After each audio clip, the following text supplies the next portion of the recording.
Today on this Sonic Obsession, Dark Side of the Moon live.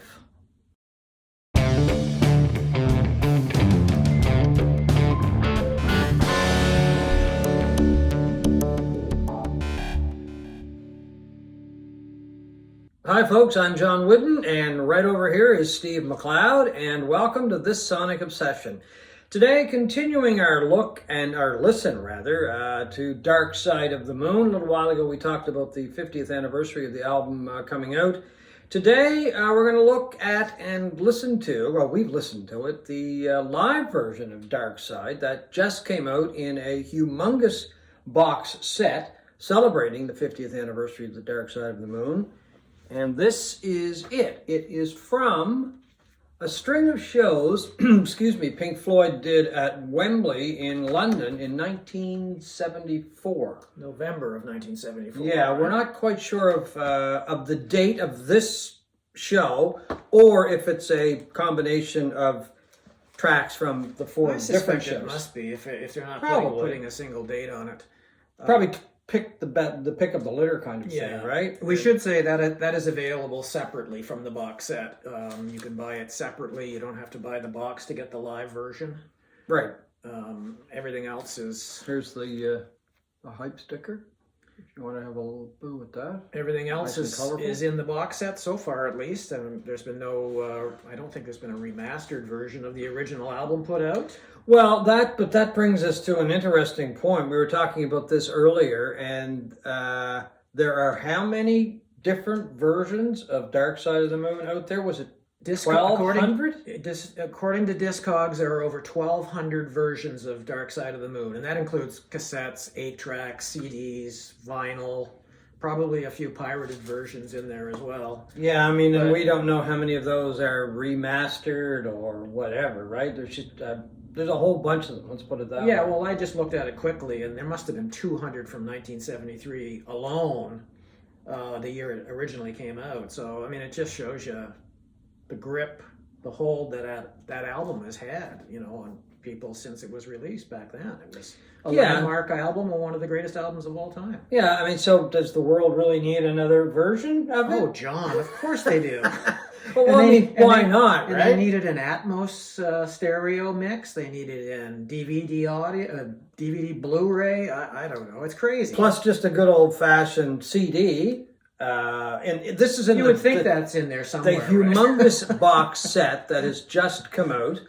I've seen different prices for it. I checked locally, and I was told it was about $350. Yeah, that's insane. That is crazy. It's crazy. It's a huge box. Let's put it that way. And really, this is the one that I was interested in, the live version. And that's what we're going to zero in on. You've listened to it. Mm-hmm. I've listened to the stream of it. I haven't heard the vinyl version yet, but I have Tidal and I've streamed it. Well, it's kind of slightly repaired my kind of fractious relationship with this album. On our original episode a month or so ago on the 50th anniversary of the release of Dark Side of the Moon, I think I expressed the opinion that I've heard it so many times I'm pretty much tired of it. Yeah. And I don't know if I said it, but I certainly thought it at the time that I don't really care if I listen to it again. Mm-hmm. But I found this sort of repaired that in estimation in my mind a little bit, because there's enough differences in the live show from the original studio album that I found it kind of interesting. Would I play it very often? No, I don't think so. But there's some nice little touches to it that are different that make it, that I found it a very interesting listen. Yeah, it's nothing dramatic though. No, well, some of them are. Like for instance, Gilmour. I thought Gilmour played a bigger role in the live version than he does on the studio album. His playing was really good throughout, and even though the beginning of the album, the studio album, he's playing pedal steel guitar. Mm. It's really nice on what is it? Speak to Me? Is that the Speak to Me? I believe. Yeah. Yeah, and it's not there on this one. It's just more of a conventional guitar solo. And on the, what is the really extended song they do on this? Money, for one, is a more extended version than the original. And he does this really nice bluesy kind of solo. And again, on Any Color You Like, his the instrumental on the album, his soloing is fantastic. Yeah, I found Gilmour's playing on the album was fantastic, and yeah, he breathes new life into some of the songs. And I think there was more energy overall. Oh, I do too. On these live songs than they were. Dark Side of the Moon can be a pretty sleepy album, especially if you're imbibing in certain substances. Exactly. I don't know how many times I fell asleep listening to that album back in the 70s. Yeah. No, I really enjoyed it. The one thing that is missing in this album, and it's almost there, but not quite, is that great vocal exercise. Of Claire Torrey in the original. And she's not on the live album. It's Vanessa Fields, and I'm trying to think of the other singer's name. Names that I've seen over the years many times when it comes to singing backups. Vanessa Fields and Carlina Williams. They are doing the backing vocals, and almost on Great Gig in the Sky can mimic, I guess, Claire Torrey, but not quite. It's a collaborative effort between the two of them singing it, whereas Claire Torrey just did it herself. One singer, and in this case it's two. Into the studio and scatting that whole section that without really, according to her, much guidance from the band itself. And it turned out to be this... Well, she came up with it, and then years later got songwriting credit. Dick Perry is back. He plays that amazing sax on the album. He does it perfectly. Well, he does it with more energy, I think, on the live album. But I think that's what happens when you get a lot of bands and they're playing live. They do have more energy. I mean, you really do want them to have a lot of energy, and on this album, I think they do.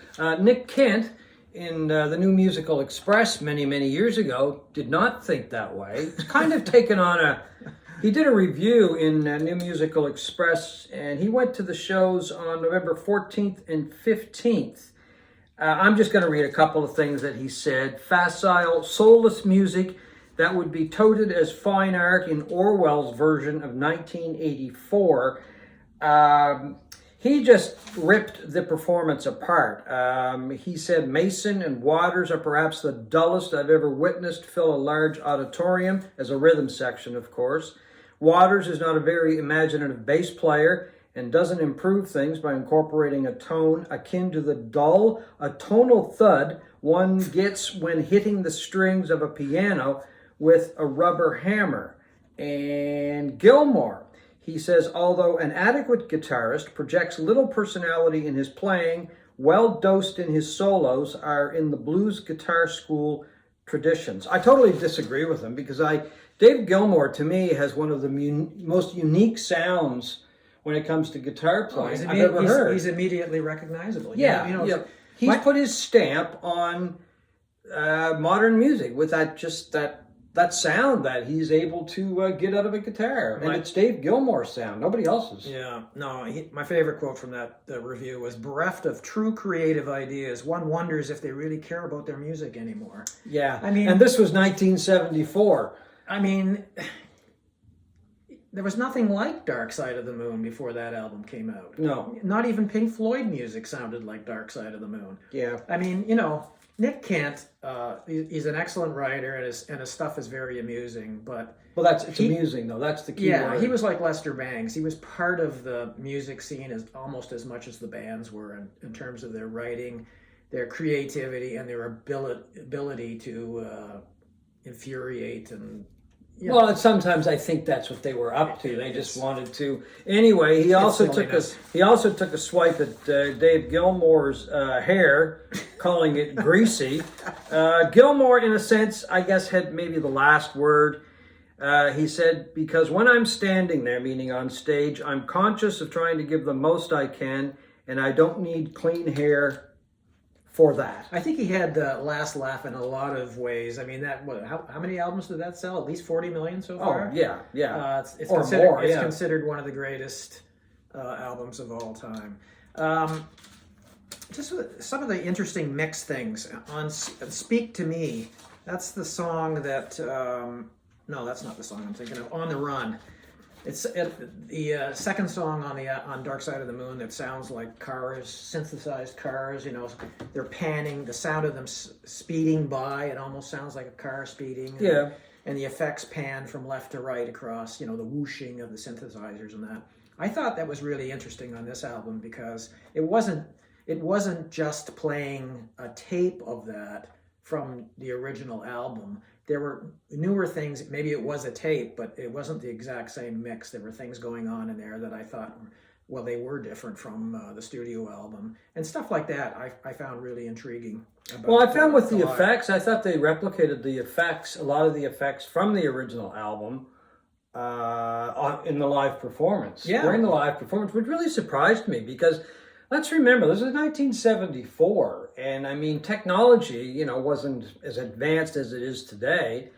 I thought the quality of the live album, or I think the quality of the live album is very good. It's incredible, actually. Oh, I thought so. I thought it was very spacious sounding. There was a lot of separation between the instruments. The bass guitar of Roger Waters and Gilmour's guitar were right up front in the mix. I found the drums were really good too. Yeah. I mean, I had more of a feeling for Nick Mason's drums on the live album than I did on the original one.